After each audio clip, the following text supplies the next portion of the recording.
Welcome back to another chilling episode of True Crime Untold Cases. I'm your host, Harper Quinn.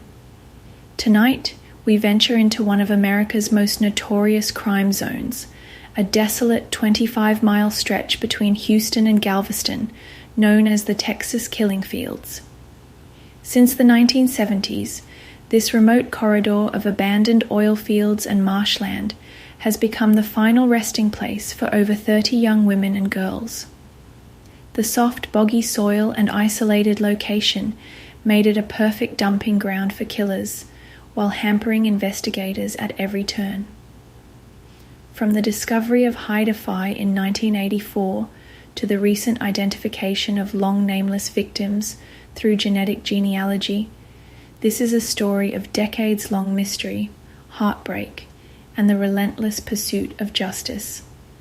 Let's dive into the dark history of the Texas Killing Fields. Along Interstate 45, between Houston and Galveston, Texas, lies a stretch of land that has earned a sinister nickname, the Texas Killing Fields.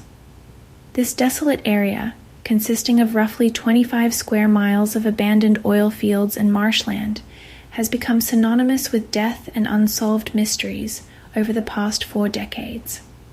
Since the 1970s, the bodies of more than 30 young women and girls have been discovered in this remote corridor, many of them dumped in similar locations, creating a pattern that has haunted law enforcement and families for generations. The victims share tragic commonalities. Most were young, female, and their cases remain unsolved to this day. The first victim to draw significant attention to the area was Hide-A-Fi, a 23-year-old woman who disappeared on October 7, 1983. Her remains were discovered in April 1984 by a family's dog who brought home a human skull. The rest of her skeletal remains were found in the oil fields near Calder Road. This would become the first of many disturbing discoveries in what would later be known as the Killing Fields. Less than 6 months after Fi's remains were found, the body of 16-year-old Laura Miller was discovered in the same area. Laura had disappeared after walking to a nearby store in League City on September 10, 1984. Her father, Tim Miller, would later become one of the most vocal advocates for the victims and their families, founding Texas ICWSearch, a mounted search and recovery team dedicated to searching for missing persons. The proximity and timing of these discoveries suggested a pattern, but it was only the beginning. In September 1991, another set of remains was found in the same field off Calder Road. These belonged to an unidentified young woman who became known as Jane Doe. Her identity remained a mystery for decades until 2019, when genetic genealogy finally gave her a name: Audrey Lee Cook, a 30-year-old mechanic who had moved to the Houston area from Memphis. A 4th body was discovered in the same field in February 1986, another unidentified female who became known as Janet Doe. She too would remain nameless for decades until genetic genealogy identified her as Donna Prudhomme, a 34-year-old woman who had moved to the Texas City area in 1988. The area where these 4 bodies were found became known as Calder Road Field and represents one of the most concentrated disposal sites within the larger killing fields. The terrain itself seems designed to conceal crimes. The soil is soft and boggy, making it easy to conceal evidence. The area is sparsely populated, with long stretches of empty road and thick vegetation providing cover for criminal activity. Oilfield access roads create a maze of potential dump sites, and the marshy environment accelerates decomposition and destroys forensic evidence. Law enforcement face numerous challenges in investigating these cases. The jurisdictional boundaries between multiple police departments and counties complicated matters. The League City Police Department, the Galveston County Sheriff's Office, and the FBI have all been involved in various investigations over the years, but coordination between agencies was often difficult. The isolation of the area meant few witnesses.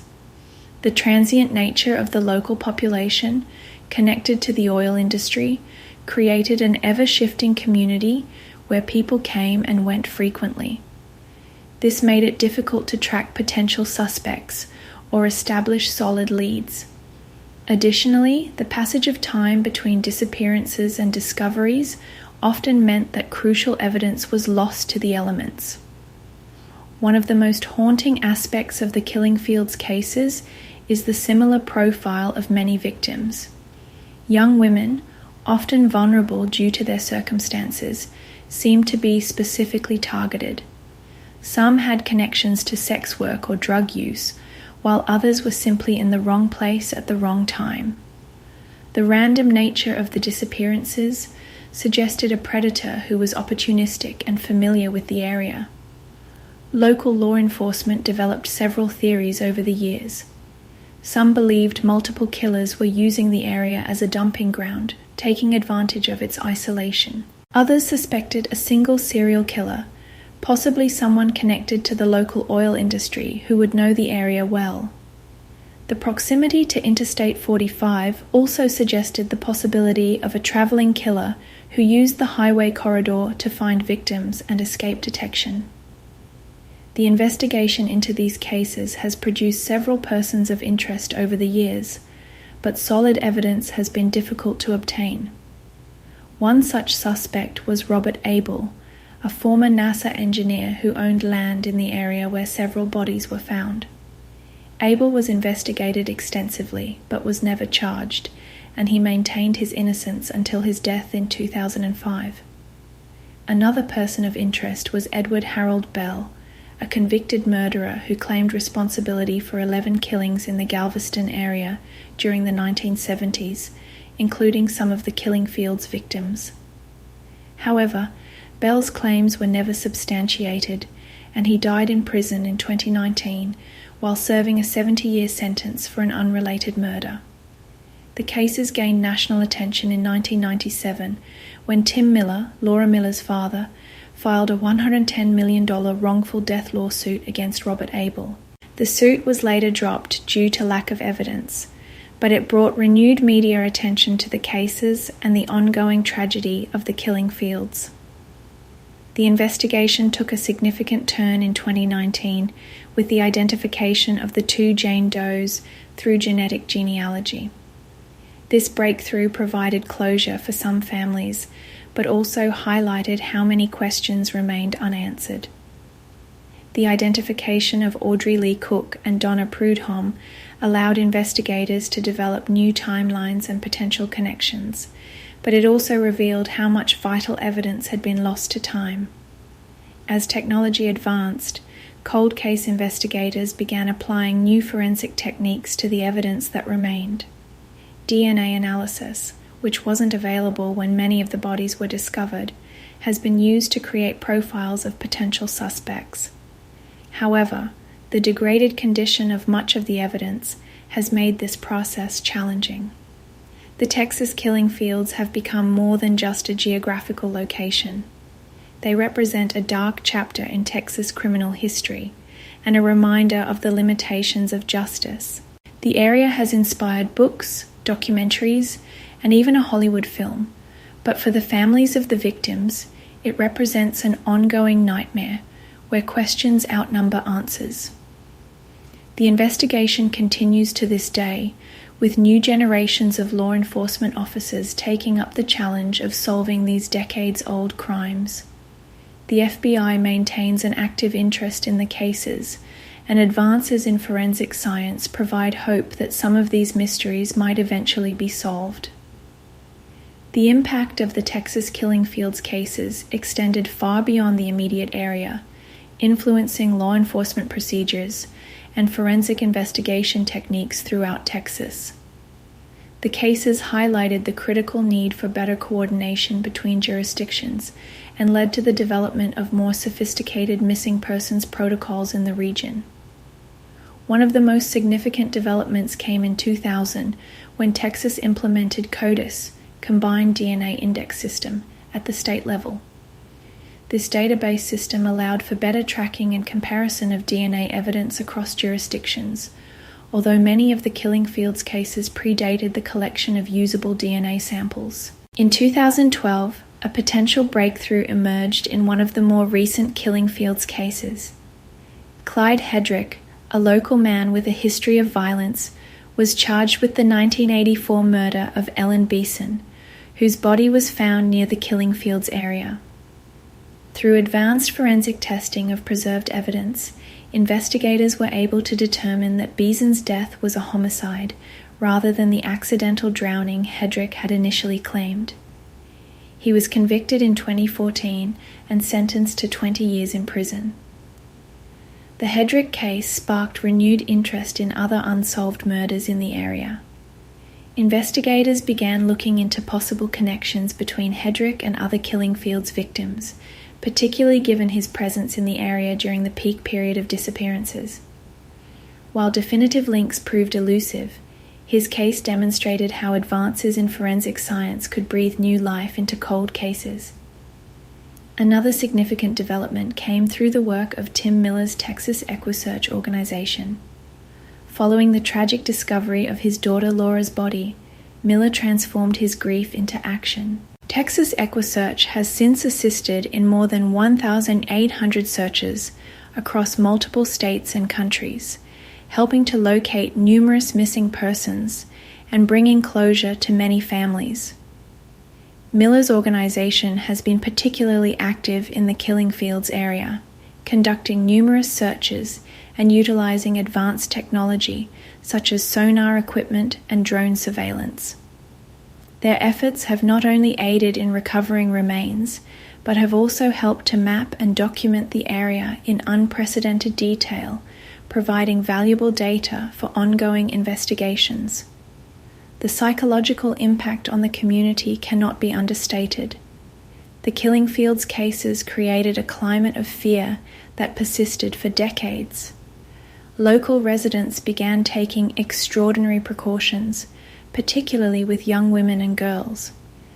The cases changed the way an entire generation of Houston area residents thought about personal safety.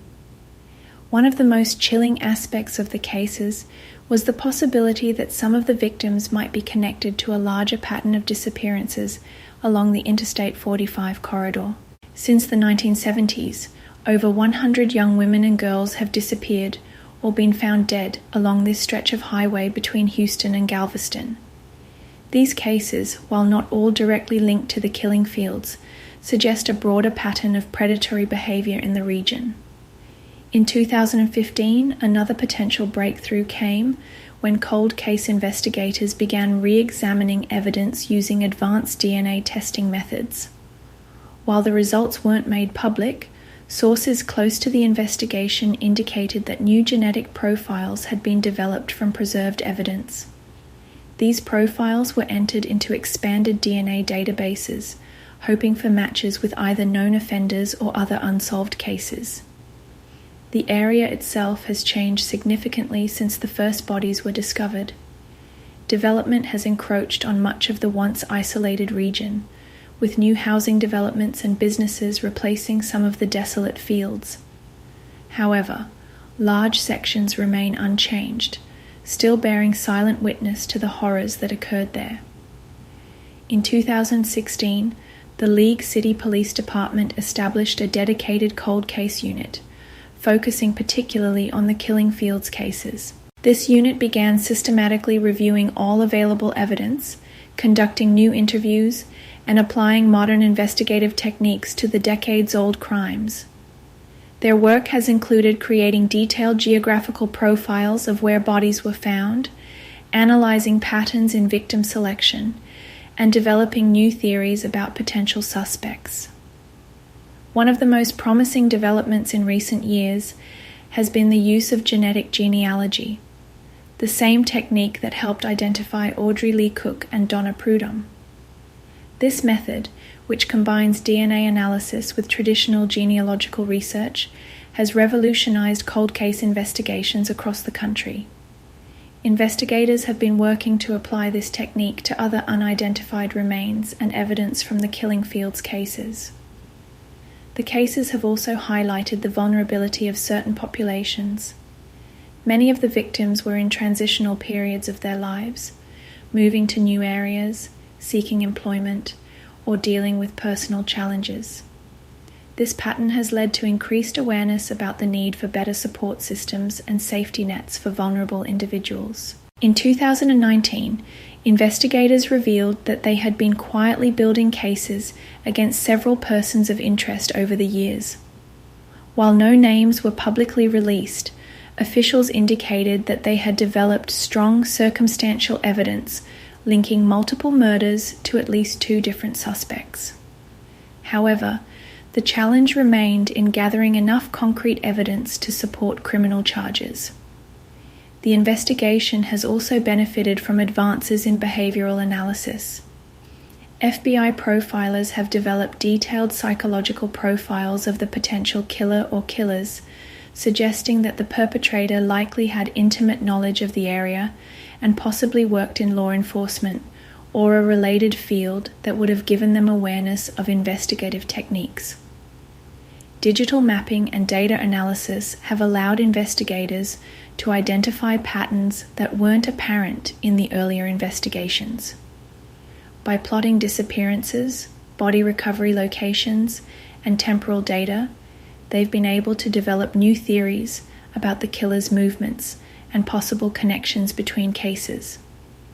The emergence of new forensic technologies has continued to provide hope for solving these decades-old cases. In 2021, investigators began utilizing ground-penetrating radar in specific areas of the killing fields where witness statements or historical evidence suggested additional remains might be located.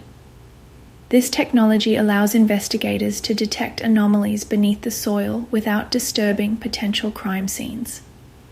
One of the most significant recent developments came through the work of genetic genealogist Dr. Colleen Fitzpatrick, who has been working closely with local law enforcement to develop new leads using advanced DNA analysis.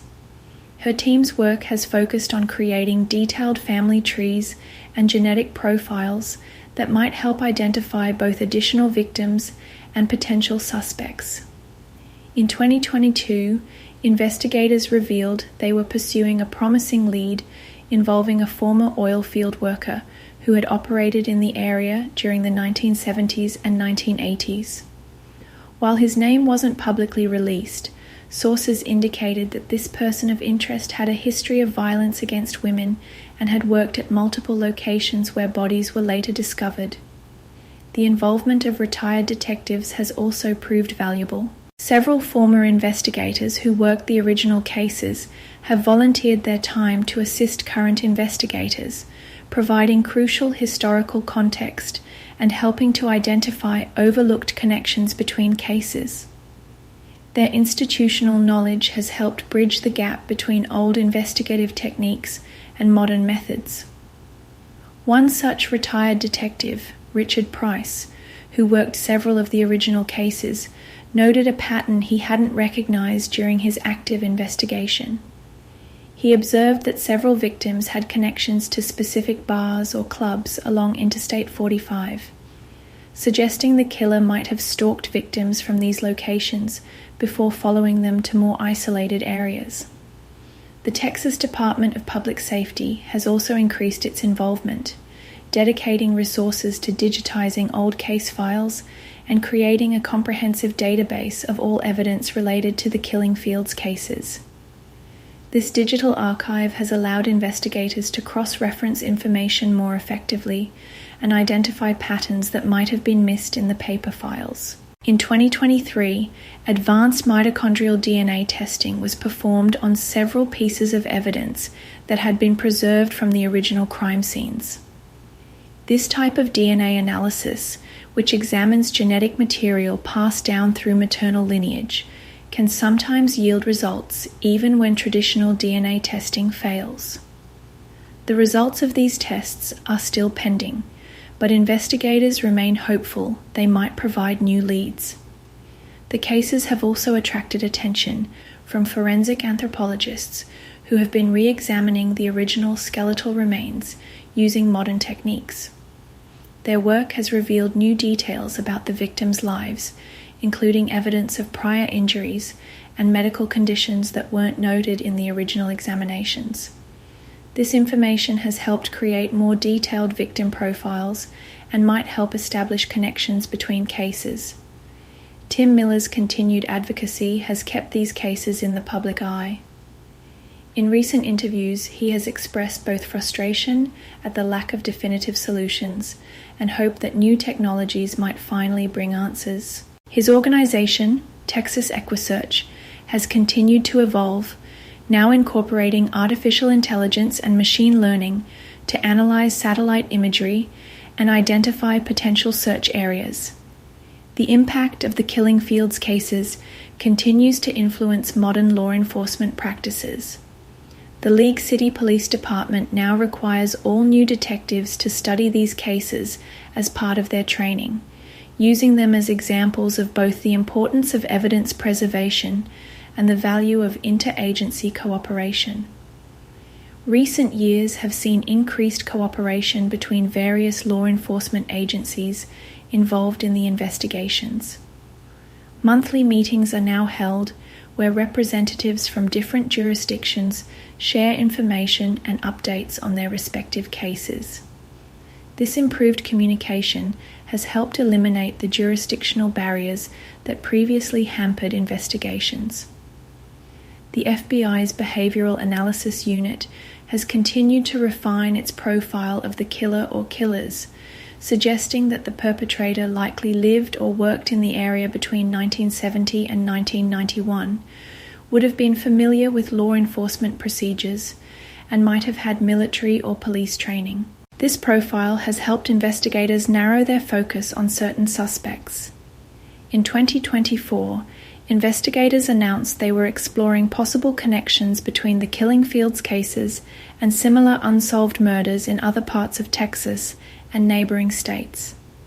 The possibility that some of these crimes might be linked to a traveling killer has led to increased sharing of case information across state lines.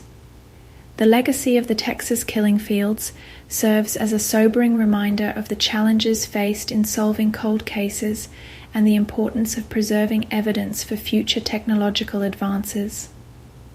While many questions remain unanswered, the dedication of investigators, advances in forensic science, and the tireless advocacy of victims' families continue to drive the search for justice. As development continues to encroach on the once isolated area, there's a growing movement to establish a permanent memorial to the victims. Proposals include a dedicated park or garden that would serve both as a place of remembrance and as a reminder of the ongoing need for vigilance in protecting vulnerable members of society. The Texas Killing Fields cases remain active investigations, with new leads being pursued and evidence being re-examined using emerging technologies. While the passage of time has complicated the search for answers, the commitment to solving these cases remains unwavering. For the families of the victims, the hope for closure continues, driven by advances in forensic science and the dedication of a new generation of investigators determined to unlock the secrets of this tragic chapter in Texas history.